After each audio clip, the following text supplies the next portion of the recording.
everybody, welcome back to the channel. My name is Jaya and I put out videos every Wednesday and Sunday on bookish related content, and today we are going to be doing one of my favorite videos, which is none other than the 20 questions book tag. If that sounds like something you'll enjoy, then definitely stick around for the video. It's reading time here at J-Bay's Corner. We have here our guest of honor, Miss Vasudha. Welcome to the channel. Thank you for being here. And so we being me and the bookish community on this channel, wanted to invite Vasudha to talk to us about books because, fun fact, she's actually the one that took me to the Julia Quinn talk at the library. If anyone watched that video, if you haven't, I'll definitely post it at the end in case you guys are interested. But when I first met Vasudha, one of the things that we actually bonded over and realized that we had in common was our affiliation with books and affinity for books. So I felt like she was the perfect person to have on this channel. She also tends to read very different styles of contemporary fiction than I do. In fact, she's introduced me to a lot of new authors. One of the books that I recently read, which was The Air Affair, was actually recommended by Vasudha as well. So we're so excited to have you. Thank you for being here. To start us off, what are your favorite genres to read, my love? Well, so first up, thank you for having me. It's always lovely to be invited to talk books because I feel you can never say enough about books, and it's such an important part of life. So it's interesting that we did bond over romance, and I think romance is definitely a genre that has taken up a lot of my reading life. But I am gonna give you the cop-out answer, which is I think all genres have something to offer. So like there's no favorite genre. But I would say what has remained a theme in my life is definitely mysteries. I think cozy mysteries, anything that is themed around a bookstore or a tea shop, which I think is also another thing that we could bond over. And you might hear this author's name a lot, but Sir Terry Pratchett, like he is. Oh, I love Terry Pratchett. Yeah. Yes, he like undeniably has influenced so much of how I think and like what I think books, the standard of books. And he's not for everyone, but I would say those are the three. Just to clarify for my own edification, Terry Pratchett as in the same one who was also the co-author for Good Omens, correct? That is correct. Okay. And you can see, yes, and you can see some of his style emerge there. But he's also very well known for his series, the Discworld series, which is about, I think, 38 or a bit more books that he's written. It's basically he's built a world that is a satire of London and the world that we know it. There's a whole universe out there with books that talk about the science of Discworld and how things work there, which are very different. Very interesting. But yeah, I would check out more of his writing. I just remember that one in particular because I think it was also based, like a TV show ended up being based. Yes, too. And I think you're absolutely right there. And I think they actually did. They casted the cast well. Words are not my friend today, but yeah, they had a really good cast. There we go. They had a really good cast. I like it. I like it. Also, guys, I want to take a side note here to just point out that our backgrounds are actually a beautiful painting that Ms. Vasudha did herself. So just taking a moment to appreciate that. I mean, such an artistic and talented young lady here. Huh? I have nothing left to say. Please keep talking. Oh, yeah. Do you read more relatively popular books or more underrated books? In your humble opinion? I would say both, but I think I don't feel the need to read a popular book when it is popular, if that makes sense. So no, it does. 110%. I was actually going to say, because like for you in particular, I don't think I've ever heard you like talk about a book because it's quote unquote popular. It's more like you've stumbled upon it or someone has at some point forced it upon you. Yeah. And therefore you end up reading it. Another fun fact about Vasudha is like she constantly rotates books. So it's really funny because she loves to read, but she also likes to give books away because she's like, I don't necessarily need to have an amassed collection. Very different to me where I'm like, all of them must be with me.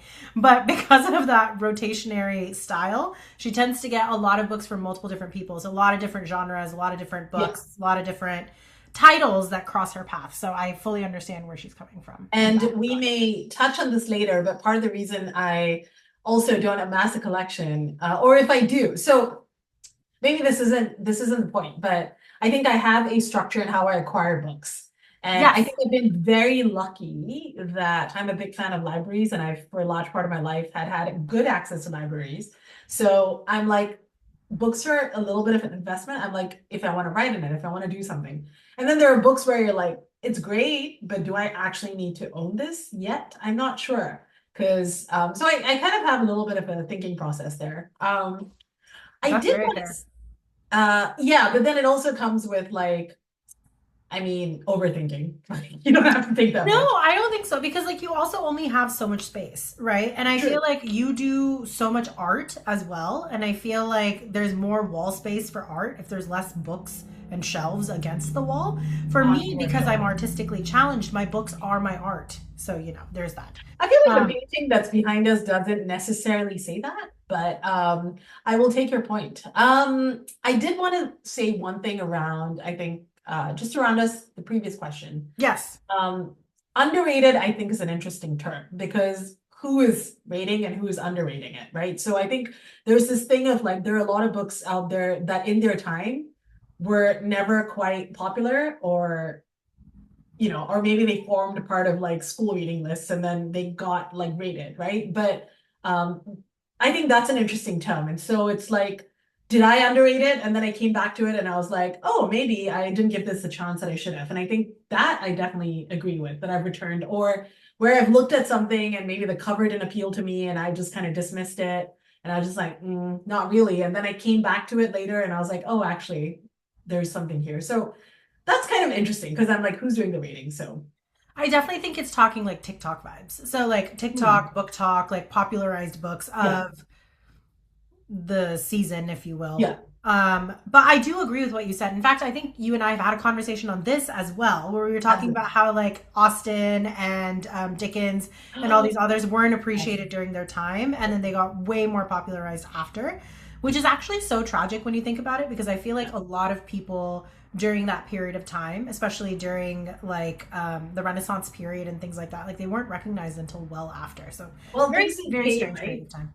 Yeah, but Exactly. also it wasn't, yeah, it didn't pay to be an author. There wasn't an industry around it. And like, I Correct. think that's part of it, right? Like when you talk about book talk and popular books and all of that, um, I think we need to be cognizant as a reader that there is an industry out there that is also saying, this is how a genre fits here, and this is where it should live in a bookstore. I mean, bookstores are always making, I think, genre choices about what fits where. And I think that often puts an author um, in a tricky position because you don't necessarily define your work the same way that a bookstore may or the industry may. And then you have all these lists, and like, sometimes people are like, oh, I need to read the top 20 books of whatever list that it's on. And you're like, do you? I'm not sure. But anyway, I Also, have I a lot think of opinions. there's no, I agree, but I also think there's something to be said about the fact that like you were also saying, especially if you're a new indie author or something like that, Mhm. unless someone in a position of power, whether it be in a marketing firm or whether it be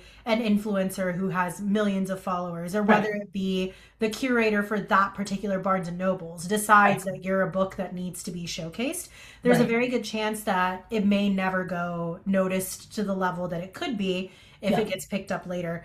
yeah, And I think a lot can be said for the fact that the moment a book does get recognized, the way that it snowballs is also very fast. Like very true. how quickly it turns into a TV show or how quickly it gets popularized is also very dependent on that as well. So I do agree. And I think there's a reason why so many old books that had some clout but weren't super super popular are now gaining a lot of popularity after they've turned into TV shows or movies or Yes. whatever. Like, and a classic example of that would be Bridgerton, because I feel Mhm. like Bridgerton definitely amassed way more of an industry and a popularization around it because of what Shonda Rhimes did with the show. Right. But I don't think it would have had that same traction prior to that, especially with like the original covers and things like that. Like, I mean, it was very mass market, public Absolutely. publications and things like that. So yeah, And I think it was at that it was at the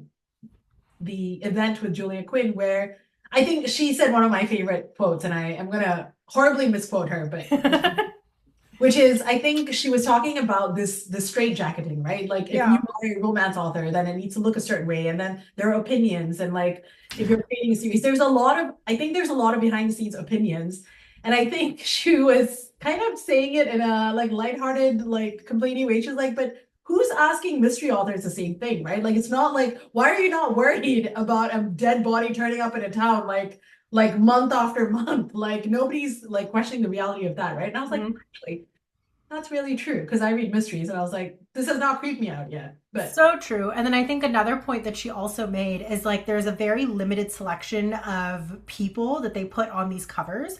So yes, there's like a certain set of men that yeah, are very commonly like selected for these yes, books. And during that time period, she was saying how like this was the guy for the book yes, covers or whatever. And how it was like very sweet of him to be willing to pose for the book, but it's like there yeah, was no choice in the matter. So absolutely. And then I also think like another big thing that we talked about, and again, we're diverting from the question here a little bit, but coming back to that, I guess, slightly underrated concept. The other thing that popularized, I think, certain novels is the creative liberty that a lot of these TV shows and platforms are taking. yes, Like Bridgerton, the way it's been reimagined for TV is extremely different in a lot of ways than the time period that's described in the novel, because in the yes, novel it was more historically accurate, if you will. So because of that, it's very limited to like obviously white culture, and we're talking yeah, about very much British vibes, like that world. Whereas obviously with the show, like they took a lot of liberties with that, and I absolutely love the diversity that's yeah, been created in the show, but it does to a certain extent date the books. So it's very interesting, like that aspect of it as well. yep. But I do agree, underrating, I guess, could be a word that can be looked at in many different ways. But yes, I think you did answer the question well with saying that just I'm about glad you whatever brought that crosses up, the path. because I was like, oh, was that the question? Because I forgot the question. So I'm glad you brought us back. Yes. I try. On occasion it Yes, occurs that I I do that. appreciate it. Yes. You answered this question already, I think, but you said the question is from what author have you read the most books? And it sounded like it was Terry, right? Yeah, it's going to be Terry. I feel compelled to say Sir Terry Pratchett, just because I guess he's knighted. Use the full name, correct. Why Yes, not? The Sir full Terry title. Pratchett. I'm like, I want all of you to go look this person up. But actually, I would actually say it's a bit of a contest between him, Agatha Christie. I just can't remember the number, but she was very prolific as well. And I want to say I've read most of her stories. And I was a big Enid Blyton fan. It's like, Fair. I used to love yeah. Enid Blyton as a kid too. Oh, I mean, there's a lot. Mallory twins, all of it. Yes, Like such a yes, big fan. yes. So for In those that fact, don't know, actually, Enid Blyton is a British author. She's uh, not very commonly spoken about in the American space. In fact, maybe I'll make a video about this, about British yeah, authors that we've read. But she is someone who wrote very prolifically for a younger audience, very much coming of age stories. And so it was one of those books that, especially as like middle school or high school ages, you could follow along with the girls. Many of the books were also set in boarding schools, so you got to see the craziness that all the kids got up to. And some of them also had slight Nancy Drew kind of vibes, so there was like a little mystery or something that was taking yeah. place within the background of the book, along with the coming of age stories. Very, very, very popular author on the other side of the world. But yes, And just a big fan no, of I her think writing. there is a movie that is coming out this year called The Magic Faraway Tree, which is one of her most beloved books. I would say though that some of those, it's one of those things, right? When we talk about um, the evolution, right? Like, I think there are certain themes and like references that, that are no longer acceptable in terms that are being used. And I think it's kind of interesting to be like how that didn't really, I guess when you're a kid, you're just reading it. And then when you're older and you return to some of those things, you're like, oh, actually, I'm gonna rethink some of these things, right? And Correct. so she's like one of those, I think, it doesn't happen so much, interestingly, with Agatha Christie as much, or even like PG Woodhouse. But I think Agatha Christie is a very different type of writing, right? Like, so when you think Sure. about anything coming of age, like even Harry Potter, right? I mean, I think like Harry Potter is celebrated across the world at this point, but I do think that a lot of what J.K. Rowling says now and a lot of what she stands for now has isolated a lot of consumers and has also made it so that it's very difficult for her to popularize the rest of her writing. And there may be certain topics, like luckily because she's created a whole magical world around it, it's not as Yeah. apparent. But there's definitely social statements that are made in the book that could be Interpreted. potentially misinterpreted, you know, Yeah. but I think like a part of the understanding with any of these authors and any of these novels is they're very much writing to their time. Yeah. So the thing to keep in mind is yes, a lot of these things may be outdated now or changing now, but at the time, because these awarenesses or these social interpretations had not yet changed and society Sure. hasn't grown from there, for that time period it was very well Yes. written, I think, is and what I I would think say. certain things age better than Correct. others. So Agatha I think Christie's thrillers I just think age better. correct. And I think there's I mean, there's no correct way to murder something, right? Like, Correct. yeah, Exactly. like but if you think of romance, right? Like if you look at things that were written and hasn't been updated like in the 70s and 80s, like the theme of consent is non-existent, Missing right? completely. And I think it's just interesting like what the cultural moment is and when those books, especially like things that are written for mass market publications, how they are treated, right? Correct. And Correct. like what themes are leaned on. So it's pretty interesting. But I would say it's worth reading Enid Blyton. She has got a great bunch of she It's writes, sweet. It's very sweet. it's very sweet. And I It's think very sweet. she writes keeping the child in mind. And I think Correct. that's very important. Yeah. Correct. I also do think, like, while there are certain things that may be outdated, I don't recall any of her books being necessarily, what is the Now word? there are terms in there that we will no longer use for sure. That okay, maybe I'm forgotten about those completely Yes. because I Which also I read will these not books repeat like here, but no, that's fine. I think the last time I read an Enid Blyton book I was like 15. So it's been a okay. solid 20 years. Also, So, you it's know, not to be fair, it's not all her books. Like so if you've read the Mallory Towers or I forget the other one with Elizabeth, the the twins was twins, no, the twins was no, I twins think was Mallory. those are okay, but then she's got a series where she's got a bunch of toys that come to life, and so there's a bunch of different characters, and some of those things they're not Didn't okay. age well. Got it. Anymore. Yeah. Okay. Well, something to keep in mind, folks. Yes.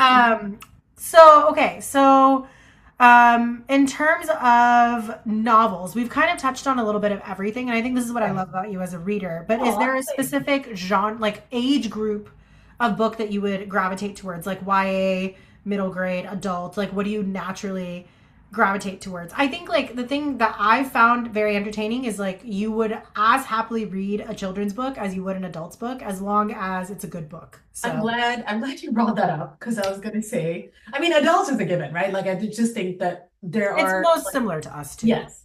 And also I think that I would say when I think of adult, I also largely put nonfiction in there, but Mhm. I've actually started, I would say, fairly recently, and because of like the phase in my life, picking up a lot more like books that are written for like pre-elementary and like maybe first grade, second grade, and middle school. And I think there are a couple of reasons for this. One is I think these books didn't exist like when I was growing up. So I was like, oh my God, this is super cool. Like I want to read this, right? Um, and I All the think kids that have been visiting your house lately. correct. Yes. And like it's just, I mean, it's a great excuse, right?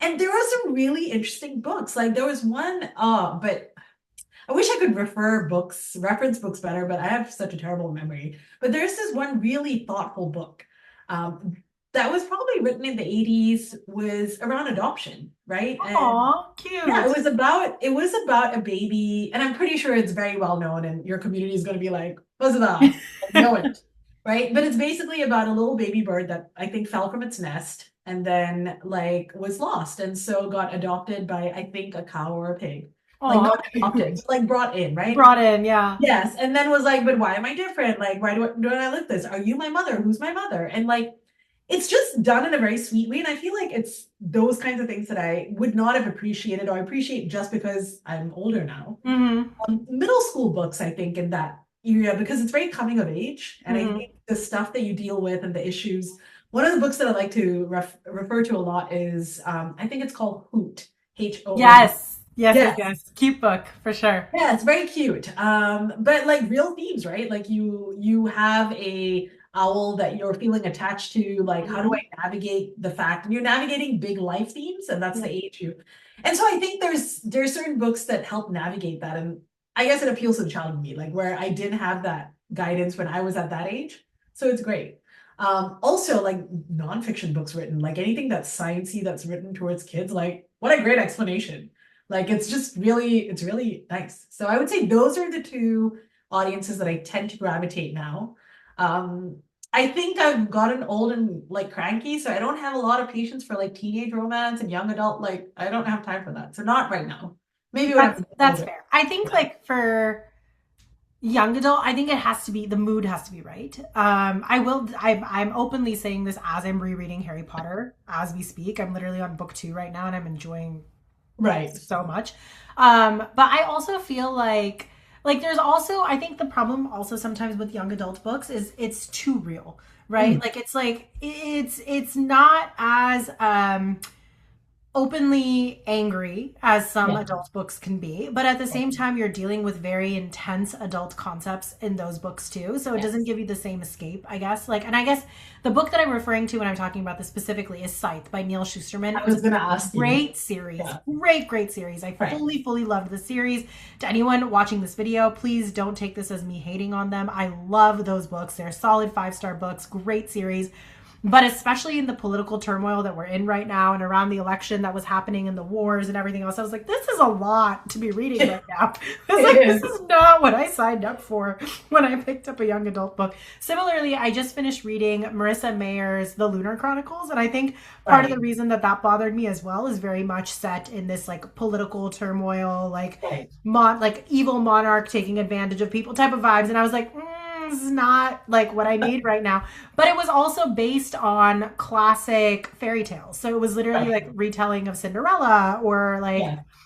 Little Red Riding Hood. So it's like you have those moments of like, oh, nostalgia, but at the same time you're like, why? Why am I reading Yes. this? So it's a very it's a trickier thing to navigate, I think. And then sometimes with young adult romance, I also feel like you said, the Yeah. patience is really hard because the miscommunication trope, which is so strong in those Yes. books, is really Correct. hard to be okay with. Correct. So I fully appreciate that. But yeah, no, I think that's fair. So to wrap up, guys, because I think we were all over the place with that question. She likes to read currently very young children's books because she has an excuse to do so Yeah. because she has been having her nieces and nephews and stuff around the house and like Yes. And friends' it's been kids and great. everything.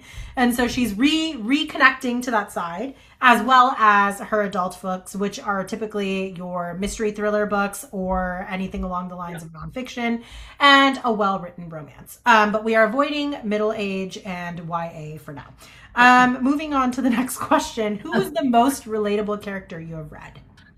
Oh man, This this was a hard one. this was is tough. really hard. Um, and I'm not going to answer your question. I'm going to skirt around it. So I just want to be upfront and say I'm probably not going to give you like it's X. What I would say though, I instinctively want to gravitate towards a character from Discworld, which is Terry Pratchett's series called Inspector Vimes. And the reason is because he is somebody who is basically the head of the security, initially the police force, as the stories progress.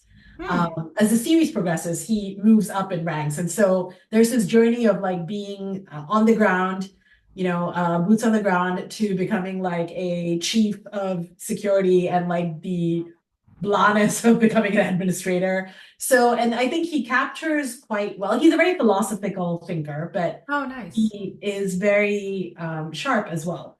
And so I think there's something I like to think that there's a bit of him and me, but I'm nowhere close. But I enjoy that because he's witty and like kind of sharp. I'm like, that's I can see that.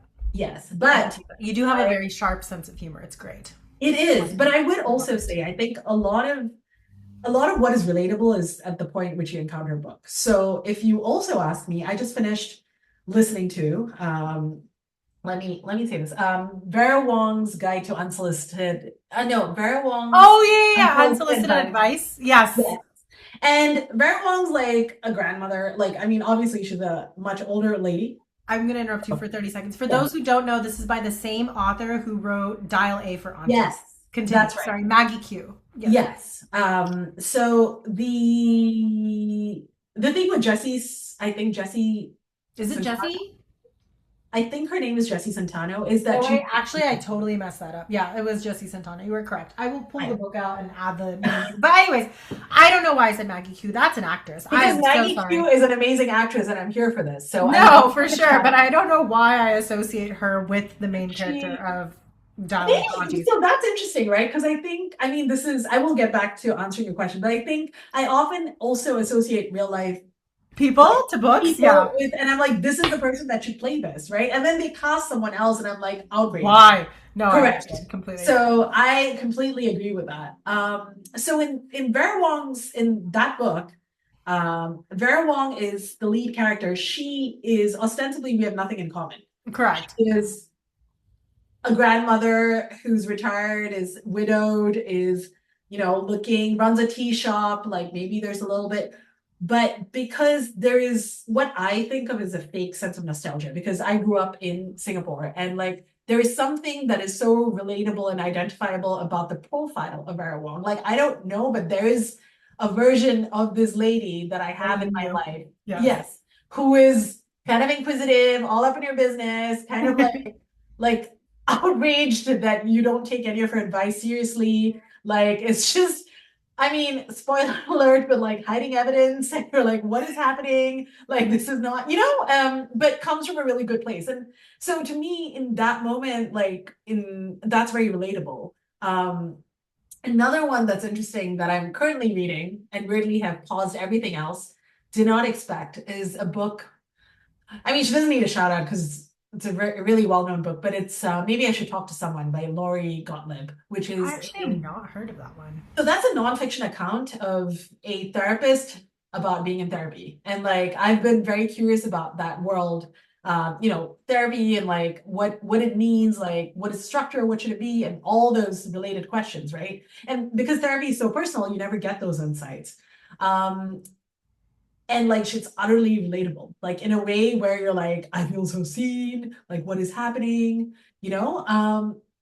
And I think that's just the moment at which sometimes you encounter a book. Like, had I read this book at a different time, maybe like 4 months ago, I don't know if I would have felt that it was relatable, right? That's also fair.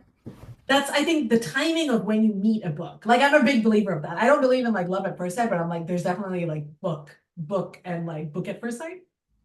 Book at Kind the of right time. book at the right time. But there's surely a like a funner way to say that. Sexier way. Correct. Let's see. Yeah. Like a meet cute book. Like a That's probably the best way to put it then. meet book cute? No. Yes, I mean book cute. Yes. I can see that. But yeah, Yeah. no, I do agree. I think like a book when you meet it at the right time makes a huge difference. I think the Yeah. only, and I always come back to this, I don't know why, the only book where that hasn't been true is Harry Potter, because I feel like depending on when I pick it up, I relate to a different character in the book. And then I'm like, oh, I understand you in your life now. So yeah, just depends. But also maybe because there is a wide range of characters, and so For sure. But I yeah. also think it's like, it's one of the few series I've read where, regardless of where I was in life, it was a good fit, if that makes sense. Right. It's like, I've never picked it up and been like, oh, why am I reading this? You know what I mean? Like, it's always like a journey back into childhood, but also like moments where you're like, oh, yeah, I hear you, McGonagall. Or like, yeah, I got you. Or like, you fully appreciate the flaws of like Albus Dumbledore. I could do a full dive of just Harry Potter. We're not going to do that today. Anyways. Okay, but before we move on, I do have one question. Since Yes, we're ma'am. on the approach. So you mentioned that you're reading Harry Potter. So who are you relating to now? Currently, I would say, so I'm on book 2 currently, Right. rereading book 2.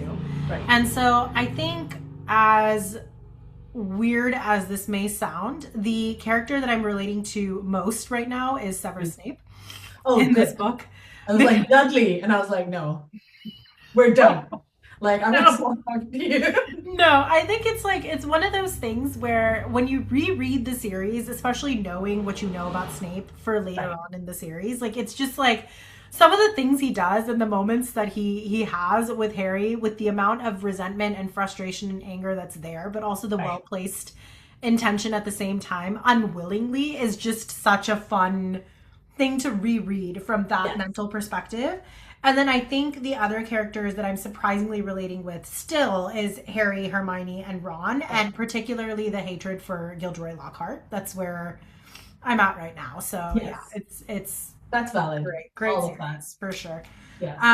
But yeah, love those books. And then I'm also reading currently Laura Olympus. This month we're doing graphic novels. I've never really Ooh. done sit down graphic novels, so Very it's been fun. exciting.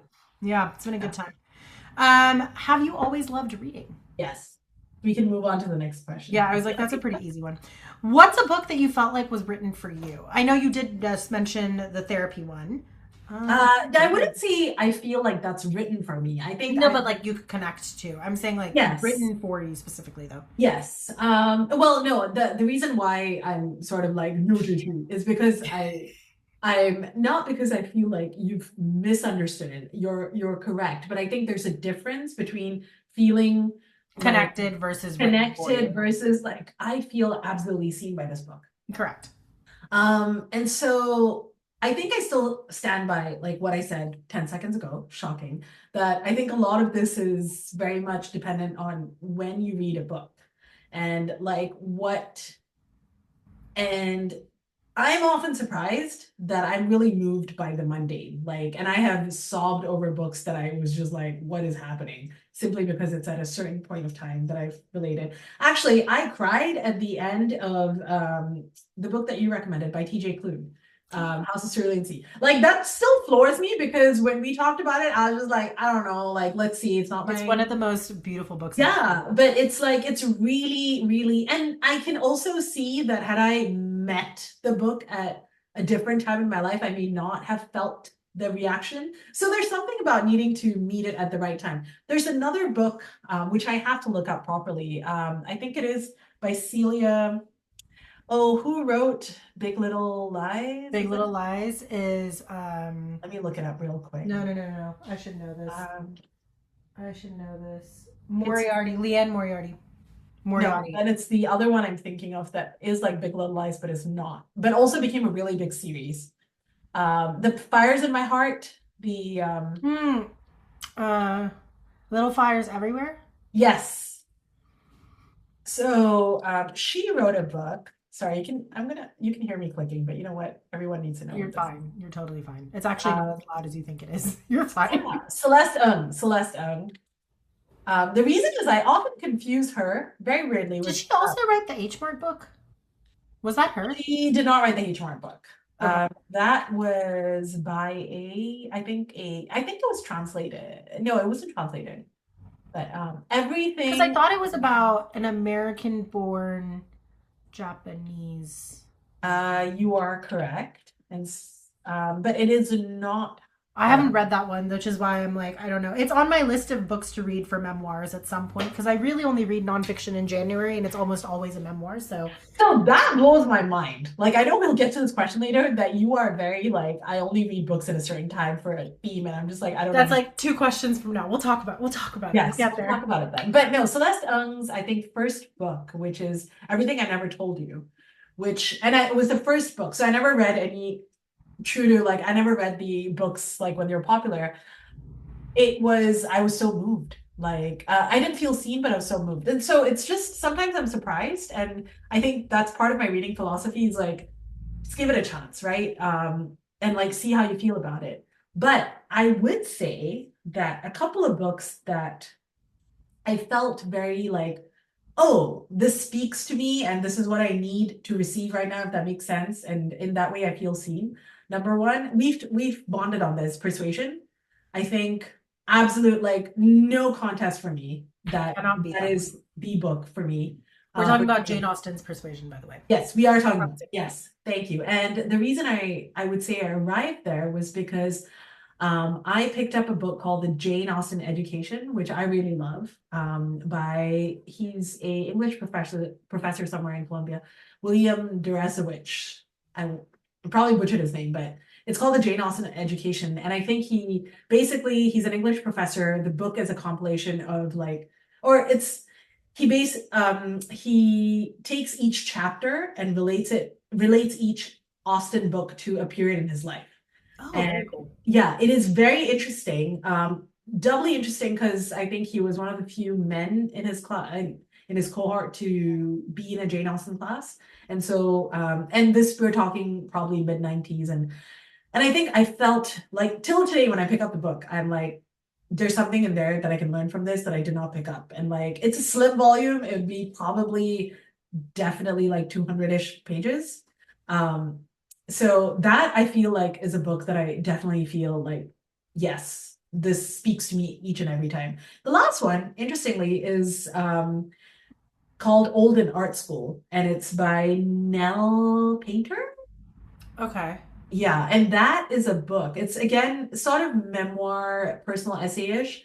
It's by a lady who is, let me do this justice, but she basically went back to art school after she was a full-on tenured professor, like in her 60s, and she Oh, went back to wow. do her BA. Like That's her last awesome. name is Painter. Yeah. And so that's like her memoir of like doing the things that you do when you're older. And I think as I get older, I'm like one of the themes that I'm thinking about a lot is this narrative that we're handed down that your whole life is lived in your 20s and 30s, and then everything else on is just downhill, which is like fun to joke about, but like there's so much life, right? There is, yeah. As Yeah, long as you're healthy, why not enjoy it? Like we've worked exactly, so right? hard to get to that point, you might as well carry that Exactly. joy forward. I think it's more like you get bogged down by the day-to-days of life and the ruts of life that you kind of Yes. forget to live. So it's Yes. a consistent reminder to like, no, you can experience new things and you can try new things. The only thing I will say scientifically that may fight this a little bit is that it is a true fact that it's harder to learn as you get older. Like new Sure. skills, new languages, things like that, they are harder to learn, but it Yes. doesn't mean you can't do it. It's 100% untrue. It's just repetition And and plasticity. So neuroplasticity can always be changed. yay! So I love this motivational talk. So thank you for that. You're welcome. That was But my brief moment of touching back on neuroscience from 20 years ago. But yes, continue.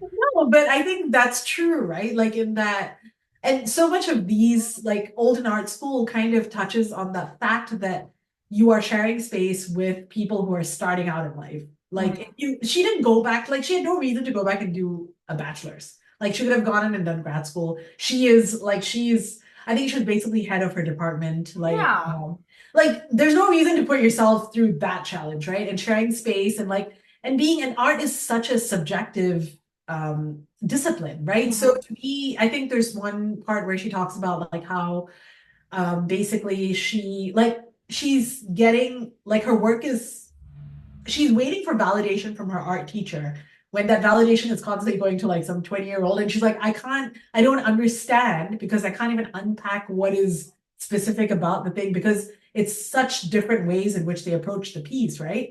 And she talks about like how your muscle memory, and she's navigating life. And I think it like I feel like it's a book I will return to because she also has a beautiful way of writing. And I think she Mhm. uses language that sometimes expresses what needs to be said. And I have a lot of love for writers like that. Rebecca Solnit is another one where like you feel that every word exists in the place it needs to exist because it has Meaning and been thought purpose. through. Yes. Yeah. And so when you read a sentence, you want to savor it because you're like, this is an amazing sentence. We've And actually talked about that we too. have, Funnily yes. enough, while I was laying on your couch, I remember this too. No, Kind of, that's so right? fair. I will Yeah. say, like, I think on rare occasions there are moments though where I feel like you can Um, come across a piece of art that, and I do consider writing a form of art, like of course. where it truly is, it feels like it's been written for you. And I think, Right. like, at least for me, like I felt that with Harry Potter. I always come back to Right. Harry Potter. That's just what pushed me into reading, so that will always be there for me. I think another one is, I don't know if I've ever talked about it really too much on this channel, but Anisha Lakhani's Schooled is another one that hit home for me. It's, I don't know if you would necessarily love it, but Okay. the idea of it is very much like Devil Wears Prada kind of vibes, where the idea is Right. this woman, you know, gets into teaching because she absolutely loves teaching and she believes in it and she wants to shape the minds of kids. And she went to Right. Columbia, and then she walks out as a young teacher and she realizes like how hard it is as a teacher. And Right. especially when you're in this environment of like elite schools and like rich areas of Manhattan, and you're expected to keep up with the Joneses in order to be able to relate to the kids, but you're also Right. living on a teacher's salary. Like, how far are you willing to let your morals drop? Like, what does teaching actually entail in that environment? And then like at what point do you um still maintain doing your job in such a way where it plays the rules that the teachers want, like the parents want you to play, so that it's quote unquote easier on the kids, but you're actually getting the education across too. So that one was like, I think, Oh, very motivational for me, because it was like, it was one of those books that was very like personally inspiring. I would say like the journey of that character as a whole was something that I could right. really relate to. You know, But yeah, that's no, I'm gonna look that up because that sounds, I feel like I would, it you sounds may like funny. it. You may Yeah, like. it I don't sounds know if you'll love it. I think there's a lot of things that character will do that will drive you insane. But I also think it's like one of those books where like you have to keep in mind she's 20. She's in her yes. 20s and she's very Yeah, like inspired, but I feel like at that age you're also very much going through a period of life where like you do have a firm understanding of who you are, but there's right. so many things about you that are consistently changing based on the environment you're in, and you kind of get to see that journey of that character and her coming back to her roots and her morals at the end. And I think that's what really spoke to me, because I feel like of being Indian heritage, right? And then growing Yes. up in America, like in your case, like growing up in Singapore, but being from a very traditional Tram Bram family, I think like there are certain aspects of our life which is very, very unique to us. And that's not to say it's not true for every immigrant. It's not to say that our story is individually unique or anything like that. But I think any of those stories that really challenge this idea of like knowing your sense of self and knowing your sense of values, but then it being tested when you're thrown into the real world, I think is a part of journey that like every individual goes through, regardless of what your background might be, right? Like I think up until 18, like you're in a home setting, you're Right. usually like you have a governing force in front of you, you know exactly what's expected of you, and you've created a sense of self. Then when you go through college, it's your first time away from that, and like you kind of get to play a little bit with your freedom. You kind of get to like discover a little bit more of who you are, have your mind opened, but it's still in a very regulated world. Like Yeah. when you think about campus, it's still very regulated. And then when you get out into the real world, it's a different experience altogether. And I think that journey in and of itself was very fun to read, and I think the way that character kind of went through it was very relatable for me personally. But in terms of books that have been written at the right time, this is it. Right. This is my book right now. I don't know if you can So see it because you can't because of the background, but it's Ira Levin's no, I've got Wives. it open on my screen, and actually, I'm glad you talked about these things because there is a book um, that actually I think existed. Sorry, I'm looking to make sure I find it. It is by a Singaporean Indian lady. It is called A 9 Yard Sari and talks about I the. have heard of this book. It is because it's probably mostly popular. Have you heard of it or you haven't? Mm-hmm. Yes. I So think I heard it in the little brown girl diaries or something on Facebook. The that Indian could be, version. yeah, by Prashanti Ram. And I think there is, I won't say there's 100% like this is exactly my journey. I think there are moments there, but I think the book needed to exist because, and I feel, and I would say it's fair to say that when I read it, I was like, this feels good because there's a lot of things that I don't need to translate context and that I recognize a lot of those things. It may not have been my exact same experience, but I think she definitely does justice to the experience of being a first gen immigrant in Singapore, first gen Tamil immigrant in Singapore. And it was quite nice. And I think a lot of my world, I think when I read, is actually a little fractured because I think all the books that I read, well, a lot of my reading, I shouldn't have said yes. I should have elaborated when you said, have you always loved reading? But I will take the opportunity now. So I've grown up in a family that's valued reading, right? Like I didn't always see my parents read, but there were books around as always. And my grandparents were definitely, yeah, definitely always had books. So I always had books around me. But the books, I think there was a lot of different genres because I think it depends. Like the books that my dad probably had were books that were maybe more spiritually inclined, were probably in Tamil because that was his language and that's what he wanted to recapture and feel connected to. My mom definitely had books that were a little bit more like what we read. So my very first, I think, introduction to reading in some ways was Sidney Sheldon, which I don't think anybody in the family expected. Like, I mean, not my very first book, but I definitely read it sneakily, right? Like, because my mom's like, don't read that book. And you're like, obviously. But weirdly, I learned the word Sirocco because I read a Sidney Sheldon book, which is There you like, yeah, it's But there is like in school, like when I did literature in high school, like a lot of the reading choices are informed by what are classics, what is like on the list, and it often tends to be very um, English, right? And I do have an affinity for the language, but then there is this world out there, which is the other language I speak, which is Tamil, which also has a lot of books.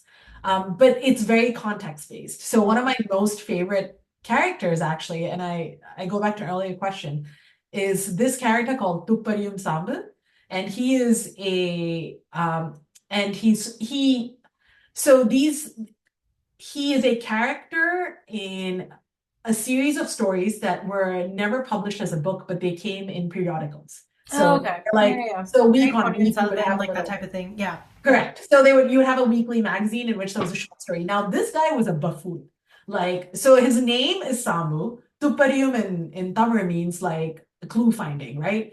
But it was satire. So he was a buffoon who was like, he was a married guy. He just happened to live near a police station. He would get caught up in these scenarios, but always come out looking like glowing, like he solved the mystery. But like throughout when you follow his journey, you're like, this is just a series of like happy accidents, right? Correct. And obviously there are many characters like that, like he's not the first of its kind, but that's a whole world that I typically don't talk about because language, like I guess the access to that world is very different. Mm. And 9 Yard Saris, I think, brought those worlds together for me. They didn't live separately, they lived together. And I feel like I'm not very good with remembering books, but I think there is something about feeling seen about the genre of books that bring two parts of your identity or the multiple parts of your identity together. And I think that's like important to make you feel seen. And I feel that we are lucky in some ways to be in an era where we have people who are writing that way. We're talking about the experiences and like And how, that we have the right to talk about those things. I feel like yes, up until like even 100 years ago, women didn't have that right, ability. So right. it's a very, very cool time to be in for sure. Do you prefer first person or third person? Third person. I Nice. am I like the pretend objectivity that third person narration gives you. I'm thanks to Edgar Allan Poe, I'm very suspicious of first person narratives where you're like, oh, like you're bringing me along this journey. No, actually, you're crazy. Yeah. So very first person. And the story that I'm thinking of is, I think, The Telltale Heart. The And Telltale Heart was, yeah, yeah. and you're just like, nope, you're the crazy one. I don't trust you anymore. So I like to trust my narrators. And that's fair. Yeah. Although sometimes those narrators that are like, I can't do. Anyways, that's neither Yes. here nor there. Are you a mood reader or a TBR reader? Talked about this mood. I do have a TBR list, but that like I don't respect it. That's So fair. I like, yeah, I'm constantly just, oh, this is the shiny Well, pretty see, thing. okay, but you can't comment on my reading style because it's essentially the same thing. I think the only thing is like I do a themed month. I don't do a Yeah, like but I'm in the then mood for that book vibe. but you are holding yourself accountable to like this is like you're saying I read this in jet. Not that I'm like shaming you for it, but I'm No, no, just no, no, no. I don't think you yeah. are. So I think like the best way to put it is I feel like it's the only way I'll get through TBR because I am such a mood reader. So the way that I do it for those that don't already know this on this channel is I have months that are dedicated to a certain theme. And then if I don't have a theme picked out, I'll literally draw the theme out, which is what I did for last month when I ended up doing a lot of historical romance as well as dystopian sci-fi. Those were the themes for last month. But the reason I feel like I read like that is it also relates to the season for me. So, for example, March, I feel like it's like a very transitional period. You randomly have rain, you randomly have sun, you randomly have, flowers blooming, and then you also have like snow that might just show up. So, it's like, and when it's that kind of crazy weather, like I feel like it's perfect for a thriller because a thriller is a journey that you never know where it's going to take you. And I love that. Like it could literally be in like there was one book that I just finished reading that started in sunny California and at one point was in Paris and then ended up in Texas. It was all over the place. And it's like a murder thriller vibe. And I loved that. I love whodunits and things like that for that season. I think January oftentimes is a season where we're like reflecting and we're thinking Right. about like what the journey next is going to be. So, what better time to read a memoir? What better time to read other people's journeys as well and take that reflection forward with you? So, that's kind of where it comes from. I think summer is just slower. So, like romance and like young adult is just easy in No, summer. but I think that's a good way to like get through the TBRs and like kind of use the books to inform your thinking, right? Like so you're Correct. getting insights because you're in that mood. So I would say it's kind of you are right that I mean obviously you're right because it's your structure, but like that It's it a is combination of both. it's a combination, but I couldn't, right? So if I'm in a crappy mood, I do a lot of comfort reading. So my comfort reading is cozy mysteries. If I'm in a crappy mood, like I will drop everything and I'm like, I need to read things that I'm familiar with. It's predictable, or something that's like bookstore themed. Like I'm just like, I know where this is going. Like I just need that. And I feel like being held to a TBR list is like it's a lot of like I It's didn't a get lot of to that. responsibility. That's Yeah, fair. I think it's also one of those things though where you read a lot of nonfiction compared to me. And I think the reason why I naturally gravitate towards fiction is I know I'm reading fiction. right, So that aspect doesn't tend to get to me as much. right. But I will be the first one to say, like, I can't do something too sugary, sweet, sappy Yeah, or too dark extended for a long period of time. Like, I still need to break it up. So a lot of my TBRs, like even if it's like Valentine's, so February, for example, February, I don't actually do romance sappy. I'll literally do pink books. Like that's the theme, pink and red books. So it's like any book that has a pink or red can go on it. So this year, I also happened to read Severance during that period of time. I read, very apt. yeah. So like I feel like there are definitely ways that you can get around that if Right. you are the type of mood reader that I am. But everything is like seasonal and moods vibes to me. This is also another fun fact for those that may not know. I do seasonal decorations, so my house always screams that mood too. So I think I just create an environment Yeah, that it's great. I allows feel for that. like you know how to set a scene for yourself, and I think that's Exactly. important. You're like, And it just helps. that's important. That I makes think a huge difference for me. which is which is important, I think, so that you I think that's how you try things. I like the color thing because like it forces you to try things that you otherwise wouldn't. Because you're like, oh man, because I know that if I'm because I'm such a big mood reader, there are definitely periods where I'm like, I've OD'd. I'm like, I really need to start reading mysteries. This is like my nth mystery, and I can literally feel it, but I'm like, oh man, but I'm like, oh, do I have to try something else, right? Because the inertia. And so you have to like trick yourself. I think of it as But tricking. I also feel like the problem for me is if I overread something and I get sick of it, I do get into reading slumps. And being in a reading slump, especially trying to do a reading channel and with the amount of joy that reading brings me is a dangerous place to be. So It's true. I have found it's the best way to kick myself out of that. And then the comfort books for me are the in-betweens. So like for example, every year without fail, I'll reread Harry Potter with the exception of the past 3 years, and I fully blame getting married for that. But outside of It's that, marriage like for a lot of things. every year I will read Harry Potter. And so like at one point I knew the entire first chapter of the third book by heart. Like to that point. So it's like it's insane. But yeah, I think No, like that's how I I think cover it. that's very impressive because I often don't revisit books unless I have to or I have a very particular thing. So I have read, No, and that's fair, right? So, like school, for right, example, I've read, but this is also how I know that the book was written for me because there's very few books that I will invest that time for, right, unless it's like a series continuation and it's just been a while. Like, I can see myself rereading all of ACOTAR since the new book is coming out this right, October, but it's also been almost 3 years or 4 years right, since the finale of that season. So, like, right. series. So, like, it, just depends. Series or standalones? Oh, I had a brainwave answer to a previous question. Can I just? Go ahead. All right, when you talked about like character that you're relatable to, I don't know why I just clicked.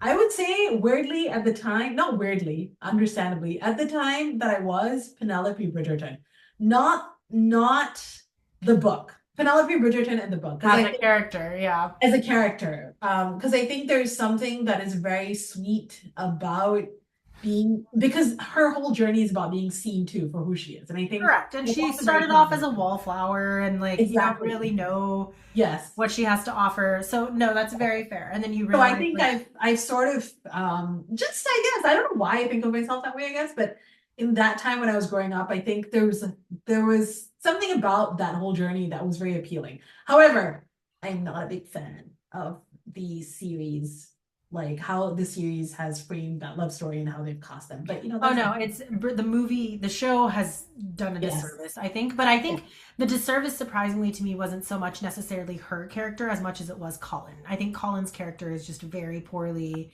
created, and so therefore, because Yes. his character is so two-dimensional compared to his three-dimensionality in the book, I think Right. it makes Penelope seem more baseless in her choice, which Right. is very much not true. And I think Right. there's a lot of history in their relationship from childhood that you miss out on in the show. So no, I'm with you Yes, completely. I agree. And I think it's also some of that has to do with the choices of moving the storylines around because it doesn't Correct. follow the series. But Correct. going back to your actual question, which was it series or standalones? Was that the Yes. question? Standalones that forms. Really Yeah, interesting, because I so feel like you talk about series more. I That's do, fascinating. but I would say I like having a conclusion to a book. Like I don't particularly love a cliffhanger, but I do like following a character's development.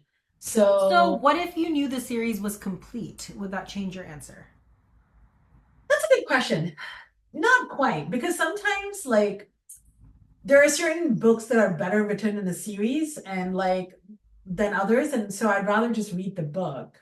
It's written Okay. well than have to invest in the books that aren't written well. I'm very easily swayed by how the pace of how a book Oh, unfolds for or sure. like yeah, how the writing is. So you And will that's something I definitely think you have to be in the right headspace for. Because there's some books yeah, that are like, for, and I think the book that I'm thinking of when I say that specifically is The sure. Goldfinch. I don't know if you've ever read that book, Donna Tartt. Yes. It's a great book, Right. phenomenal book, but it's slow. So it's one of those books that you have to be in the right mindset That's right. for that book. So Right. that's fair. Do Um, you annotate your books? yes. I think so. I didn't used to, and I think some of this is just growing up, I guess, early on where books are treated also as like reverentially. So it's like, take your notes elsewhere.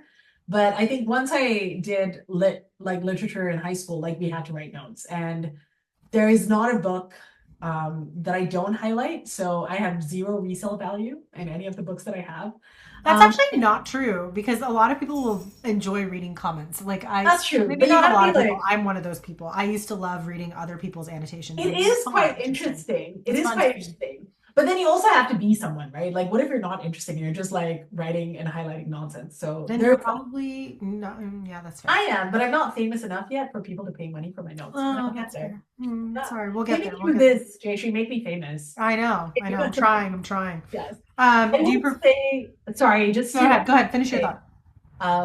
I was gonna say I do feel that loss in e-reading. Like I don't, it's not as intuitive to pick up like a pen or a highlighter to like highlight True. something. You have to like literally click it and highlight it. Yes, and It's a then do different it. So it's a experience. little clunky. So I miss a little bit of the experience, but I definitely, especially with nonfiction or things that are reflective, it helps because there's something about like the connection to the brain, right? When you, for me at least, I mean for Oh, everyone. for sure. When you get to highlight and write out Yeah. something about it. No, for sure. That's 100% fair.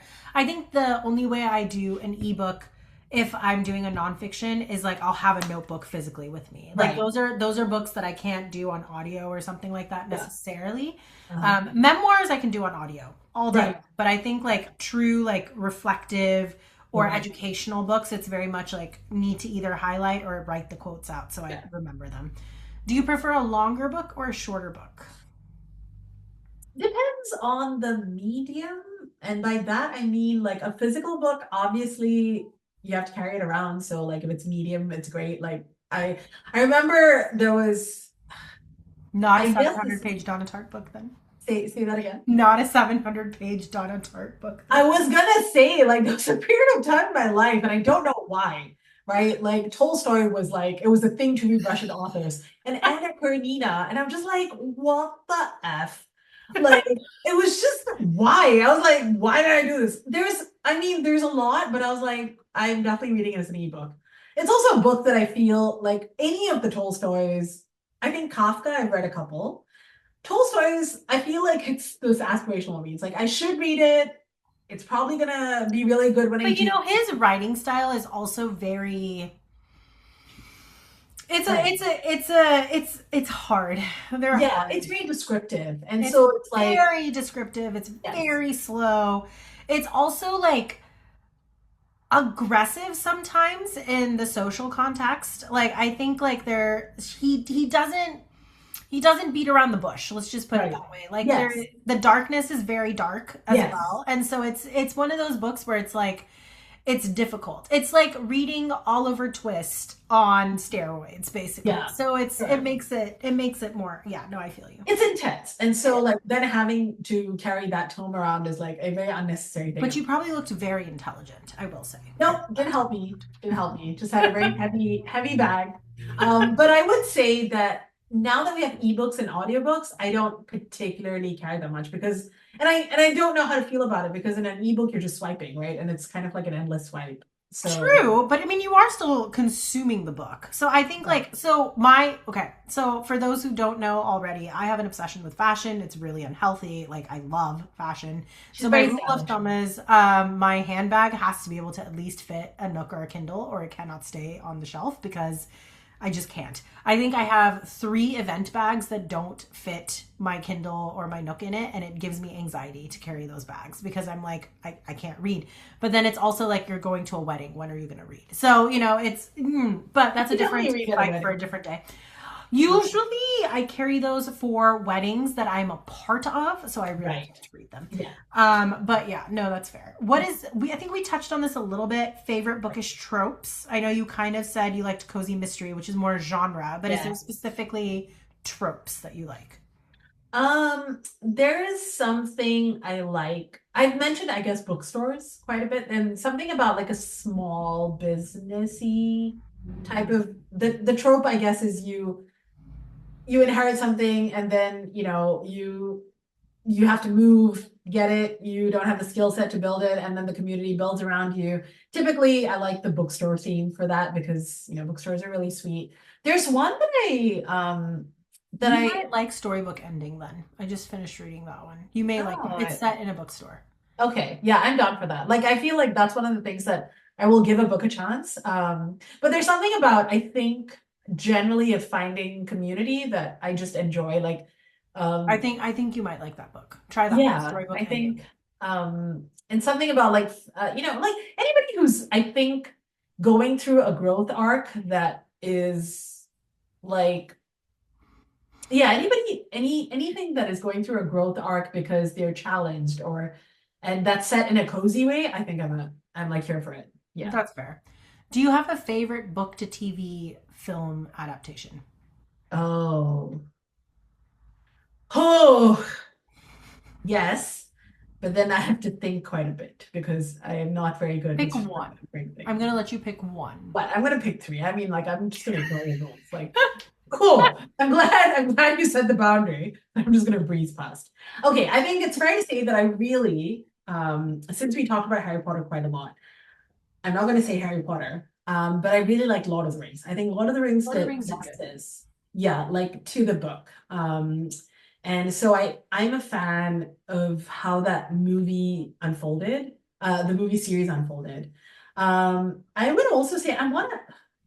You can correct me if I'm wrong, but I'm pretty sure of this. I think Queen's Gambit was a book, I before don't know it's a TV actually. show. I'm I'm not gonna a look it chess up. girl, so I don't know for sure. So I'm not, but I'm married to a chess person, and so I'm gonna look it up real quick. But I think Queen's Gambit was done really well. And I'm pretty sure it's based on a book. It was based on a book. Very nice. Thank you. It's actually a 1983 American novel by Walter Tevis. So I think that was done really well. And then since you mentioned graphic novels, this is controversial, but I like it very much. So there's a Netflix adaptation of the anime Cowboy Bebop, and it stars John Cho, and I love it. Like, and because it's a mix of like jazz set in like spaceship, futuristic sci-fi. It's a very crazy ass world. Like, it's the world building is again very, very interesting. And it's like it's alien life and it's just done very differently. So I love that. I've really loved it. I So, don't know but if I'd not, read it. It's a little outside of my world right now, but but watch it does it. sound I would interesting. say watch it. And also because Cowboy Bebop is one of those things where people are very, very particular about. So, Hang on a minute. I'm gonna go and mute real quick. Okay, what's your next question? Do you DNF? Yes, absolutely. I didn't used to, I think for a brief period of time because, and I would say this was when I was much younger, where you thought like reading a book through was some sort of status. But then I remember, but I used to DNF, but I would feel very guilty because some books are just not written well, or like they just have pacing problems, or that's just not the time you need to deal with it. But I remember, and then I remember reading, so Nick Hornby is a British author who is very well known for actually about a boy. So the movie is actually from his book, and he's got High Fidelity with John Cusack. That was also his book. But he also used to write a book column for one of the, I want to say The Guardian, but I could be wrong. Anyway, all those columns were compiled into a book called The Polysyllabic Spree, and he opens, like, his introduction to this compilation is to say it's okay to put down a book because life is short. And I was like, correct. Like, there is a lot of things that are out there, and I think it is insane that we would compel ourselves to finish something that just doesn't resonate with you. So That's fair. I still struggle with DNFing though. oh my God, just do it. Just like my So hard. solution is just close it, put it down, and be like, if I come back to it, it's the same rule I have for Well, so here's my thing. I think part of it is also having this channel. And I think a part of it is also the fact that it's like sometimes a book that you may hate at the beginning may completely sway you by the end, or it might become a book of influence later. And the book that I'm thinking of specifically for this is a book called My Murder. It was actually released, I want to say last year, and it's sci-fi futuristic setting, and it's about a woman who basically is murdered and she's brought back as a clone. So the idea is these murdered women can be brought back into real life. Right. And she basically retraces her life to figure out how her murder happened. And at the same time, there's a serial killer that's running around and they think it's that person. It's a very interesting read, but I remember the entire time I was reading it, I was like, I hate this book. It's giving me chills. It's making me so uncomfortable. I really don't like it.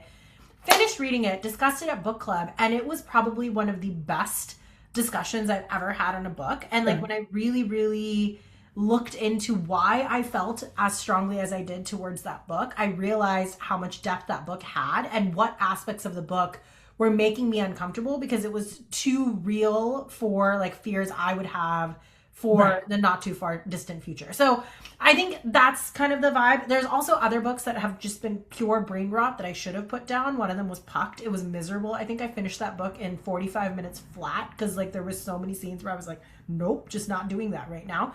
And I remember everybody was just like, why are you doing this to yourself? And I was like, I have to finish it. So I just have to go to the end. Well, so I think, okay, I'm gonna then give you a fuller answer because I do think there are rules around the DNF, right? So what you brought up is important, which is you can't DNF something because it makes you feel uncomfortable. Like I think that like, and I think it's fine to say it's not for me now and then commit to returning to correct, exploring which is where I'm at with the Clockmaker's Daughter, because that book I was like, I absolutely do want to read this. It's just it was so. It's a lot. Like the language and the prose is just, it's very beautifully written, but it's one of those books where you need brain power. And I was like, I just don't have the brain power right now. So that I will do. Soft DNF is something that I will absolutely do. Like you're allowed to pause. Hard DNF is hard for me. Hard DNF, like at this point, I think the only thing I will hard DNF is like essentially erotica. And it's not to say that there's anything wrong with erotica. There's definitely a time and place for that. And I should think there's a lot of people who love it. It's just, for me, it's like, it's not something that's enriching my life right now. Right. And so it's not necessarily something I want. That I think is like where I would say, right? Like if like I'm plodding through, like there's this book that I have to say, like it had all the themes, man. It was a bookstore. It was somebody finding, it's called The Readers of Broken Wheel Recommend by Katriana Bivald. It was a 12-hour audiobook. Okay, first of all. So I was like, 12 hours is a lot of commitment, but I'm gonna give it a go because it's one of those things that you can multitask with. But it was hard. It was just like nothing is like sitting with me, resonating. I came back to it after a week and I was like, nope. And I was just like, it's not for me. And like many people have loved it. And they're like, this book is like, it's life-changing, all the themes hit. So I think there's something to be like, you gave it a shot. And then if you gave it a shot and it didn't sit well with you, like so be it. It's not for you. That's fair. So, like, my rule of thumb for anyone who's interested, which is probably nobody, but my rule of thumb I is am. 5 chapters. And then, if at 5 chapters I absolutely cannot get into it, read the last page of the book. And I know that Yes. sounds ridiculous, but if the No. last page of the book resonates with me, then I'm like, I will give this a go. If the Correct. last page of the book is just like, why? Or it feels like just reading those 5 chapters, I already know what the end is going to be. I don't necessarily feel the need to invest Right. my time. But that being said, I think in my lifetime, I have DNF'd, like truly DNF'd, maybe 3 books in my lifetime. So Oh. we'll get there. We'll get there. You get there. Um, Life will look a lot happier. it will. It will. I'll get there eventually. Yes. What's a book you wish had a sequel? Oh man, I would say since Terry Pratchett is no longer around, I would say, yeah, I miss not having an endless access to that world. That's fair. Not the same. But I would have said at a different time when I was reading Bridgerton, um, wanting a story for Violet Bridgerton that did justice to her. But now I, Yes. I actually think Shonda Rhimes did a Is good doing a job. good job. She is. Yeah, so I feel She like is. that itch has been scratched and I feel satisfied. So at the moment, no. But also because I read standalone books. So I'm That's like, true.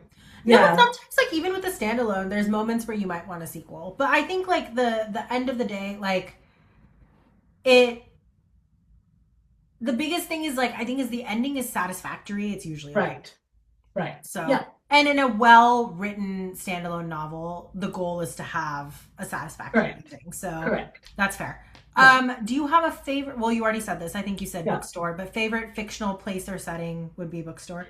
Yeah, bookstore, but also I think I just because most cozy mysteries tend to be like in the countryside or like there I have a Tea thing for like rooms, the British, restaurants. yes.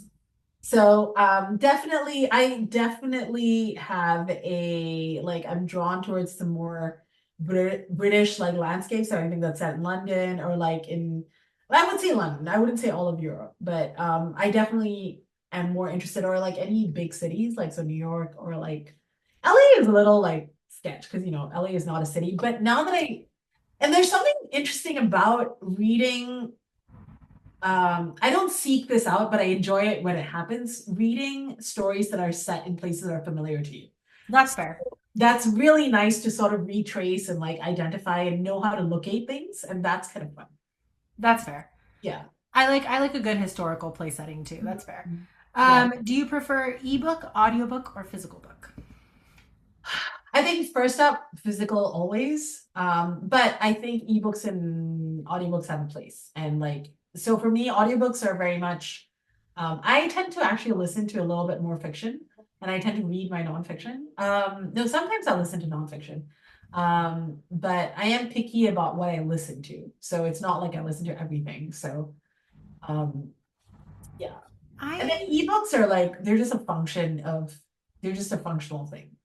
So it's like much easier for me to carry a bunch, like 3 books at a go, or borrow it for like using the Libby app. That's interesting to me. So you wouldn't say like there's actual moments where you prefer an ebook? Like I think for me, like it's interesting. Like I Oh, feel like there's certain series or certain books where I genuinely love having the physical copy of the book. But then there's right, other books which are either controversial or books that like maybe like you said are just a little too right. long to have on a bookshelf where I actually prefer reading it on ebook. It's just easier and more comfortable. The thing about like the controversial thing for sure, right? Like, but I didn't, when I was reading romance with Fabio on the cover, I didn't have ebooks.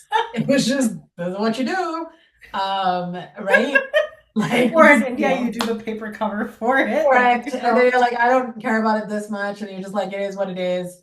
Um, But I feel like there is so much interestingness that is lost when everybody's bent over a screen versus when you look up, like if you're in a public setting, you see somebody holding a book.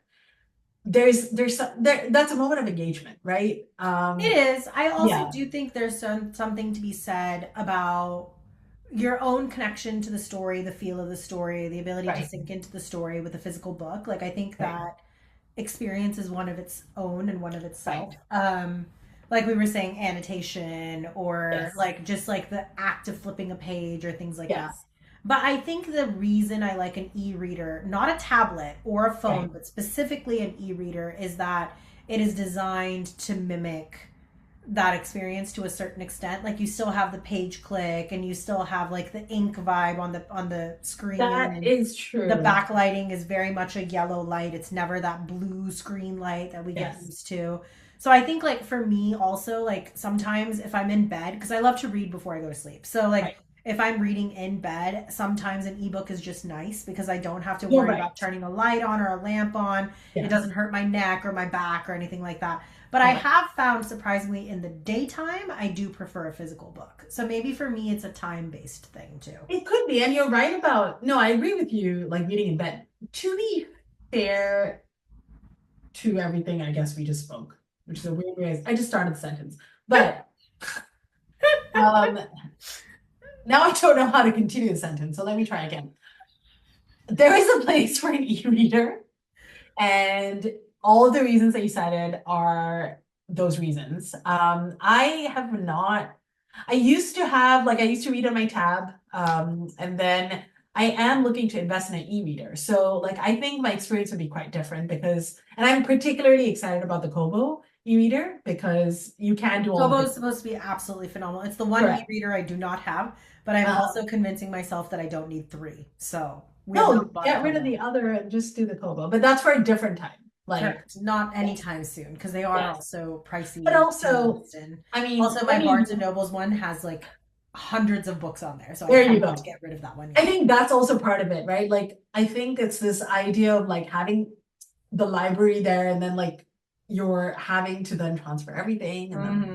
it's just It's like how so Apple gets you. You just get sucked in and then you can't get out. yeah, It's don't a even get me process. started. Like It's a I process. I too. That's a conversation for a different day. But yes, Correct. okay. So I think the final idea is that physical books are more fun, but there is a time and place for an ebook Right. or an e-reader, and those are lovely in their Yes. own relative location. I also love to do physical book or ebook with an audio in the sense that like sometimes it's I think it's for me it's like the idea of engaging more of your senses. So now you're Yeah. having your auditory and your physical and your sight all being within the same realm. So it's so much easier to tap into a book. I think also like certain characters, like if you don't already have a voice for them or something like that in your head, it's just nice to have that audio in the background if the Right. audio is done well Right. and the person who's read the novel has done a good job.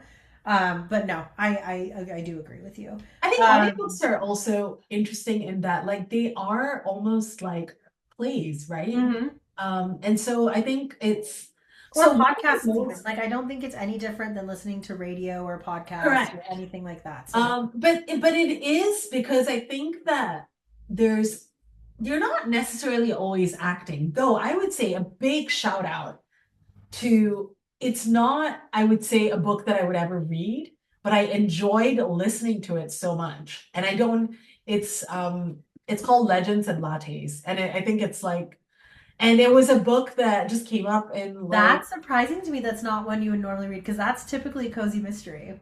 correct, but it's a little too cozy, if that makes sense. Yeah, Like it does, everything because was a that's little why too I neat. couldn't do it. Yeah. Yeah, it was, and I don't think I would have done it if I wasn't listening to it. But that's an example of a book where I'm satisfied, right? Like I know it's there's a series, but I have no desire to go beyond the book. Correct. And it functions well as a standalone. Well, I also think it's exactly it functions well as a standalone, and I think the problem is the characters are already so well developed in That's that true. book that Yeah, there's no reason to continue the series. right. So that's fair.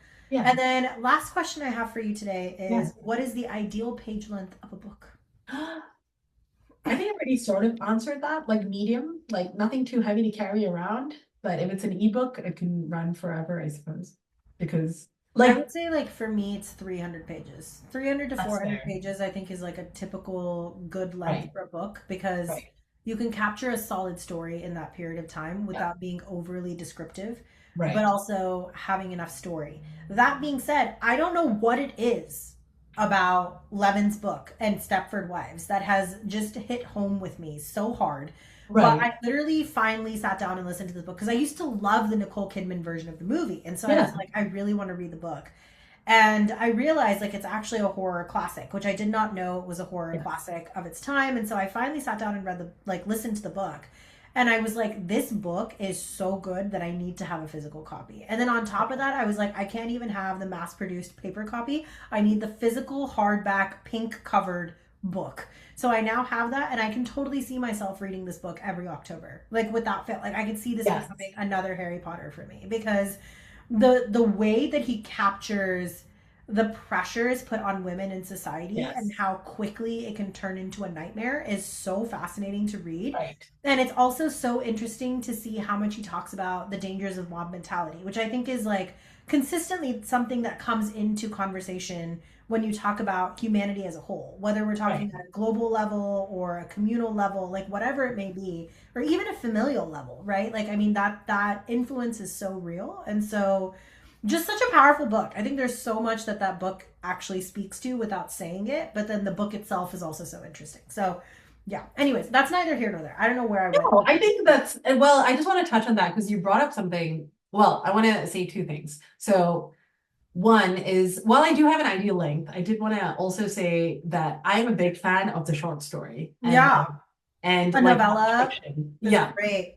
Yes. And I actually, this is neither here nor there, but I have a friend who's an Australian writer and she writes really good short stories. Her name's Julie Coe. She's written a couple and is fairly like well known in Australia, and she writes, she's Chinese Australian and she writes with a lens that reflects that. But it's also very magical and mystical. And her stories are very self-contained. Like you don't need to read another story. And I think and no, It's hard to no, do. it is It's very hard. very so it's And funny because I think a well-written short story or a well-written novella is actually harder to do than a absolutely. novel. Because a Yes, novel you have room to correct right. if you need to, or room to further Correct. explain.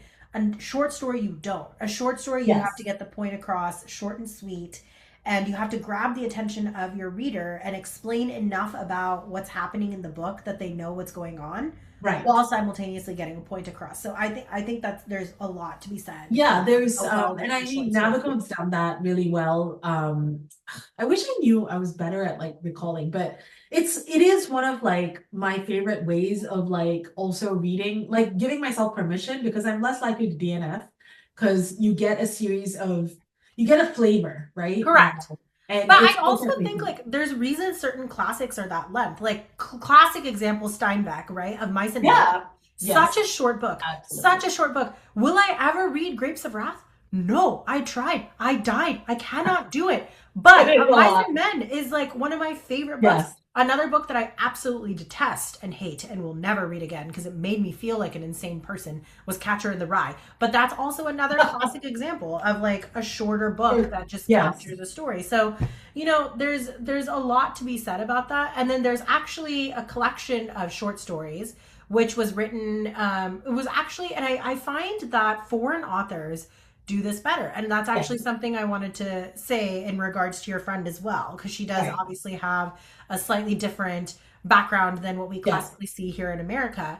But another classic example of this is Toshikazu Kawaguchi. He Right. is a Japanese author. He's the one that wrote Before the Coffee Gets Cold. And that is Yes. essentially a collection of short stories. At this point, Yes. there's 5 books out. The sixth one is coming out in May.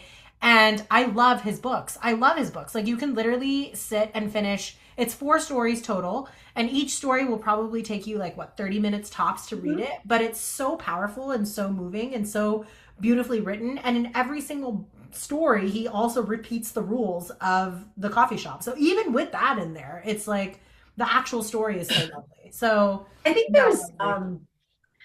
I think we didn't really get into it, and maybe this is a whole different conversation to have, but I think there's also something that's really, excuse me, really lovely about, and lovely is not the right word, but Powerful. it's interesting about reading translated works. Yes. So one of my favorite and earliest books that I have read is actually Japanese. It's called Toto-chan, the little girl at the window, and it's about a little girl, and it was published in 81.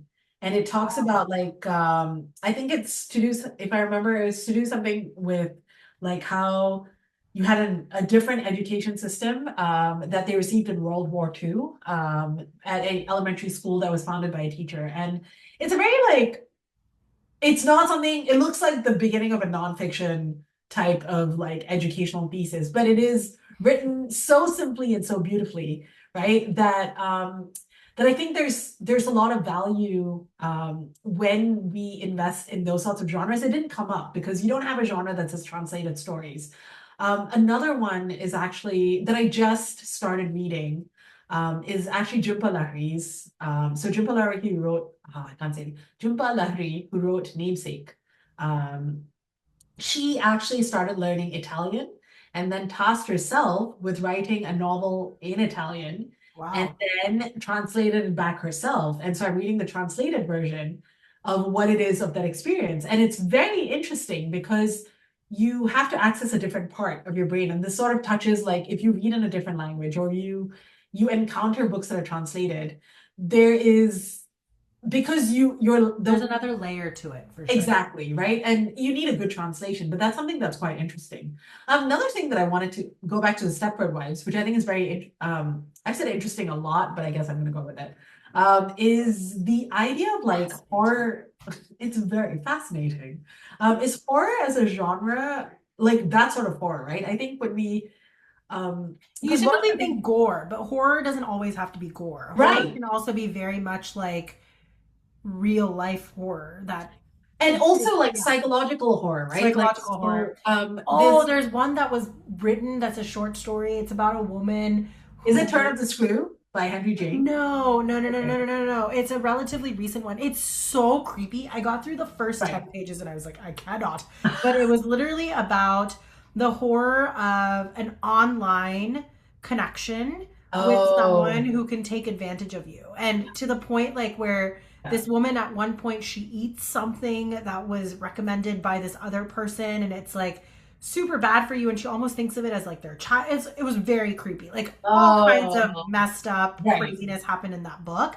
And right, it was very, very traumatic, honestly, like right. that book. But I would say like it was such a powerful story at the same time because it was very much based on the dangers of social media and Right. isolation. And that's such a real thing that we're facing now. Like there's Yeah. a reason why countries are putting age limits on social media now, right? So it's like it was just really fascinating to read. But yes, I do agree. Like real life horror is still a form of horror. So yes, Yeah. I And agree. I think there's things which touch on because there was another movie, I think it was based on a book that's similar to Stepford Wives that had John Hamm and Florence Pugh, and it was around again, like I think this theme of like women facing certain pressures in society and like the expectation to perform and like what, and those are themes which on the face of it feel very intellectual, but Correct. actually carry like horror Horror because and depth to it. Yeah. it's yes, and it's like there are ways in which like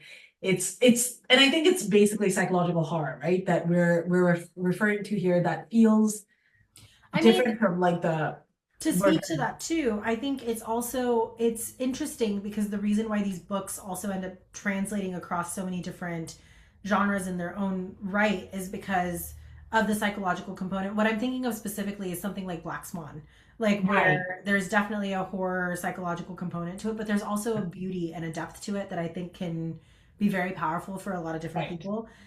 This is an author who's very streamlined, not one that I read very often anymore, but another popular, very, very popular author, Colleen Hoover. She wrote lots of books that are, I think, like perfect for your 20s. I don't really read her too right. much anymore. But Verity, I thought was very interesting because Verity is one of her few books which it felt more psychological. And that one was really interesting to read as well. I mean, it Let me does have just like classic thriller vibes to it, but it's very right. much like the book plays out in the woman's head, so it's very interesting. Uh, Verity, Verity. It just got turned into a movie or a TV series or something. okay, that's why it feels no, okay, it's a different one I'm thinking of, but not to end on this note, but just on that theme, which I think is really lovely, is a movie about books that is worth watching, which I know is not the point, but I'm going to say it anyway, called Stranger Than Fiction. which is Will Ferrell and I find it really hard to believe that a movie with him in it is serious. That oh my God, it is so good. And oh my God, what is her name? Um, Emma Thompson. Will Ferrell and Emma Thompson. Is it Emma Thompson? Yes.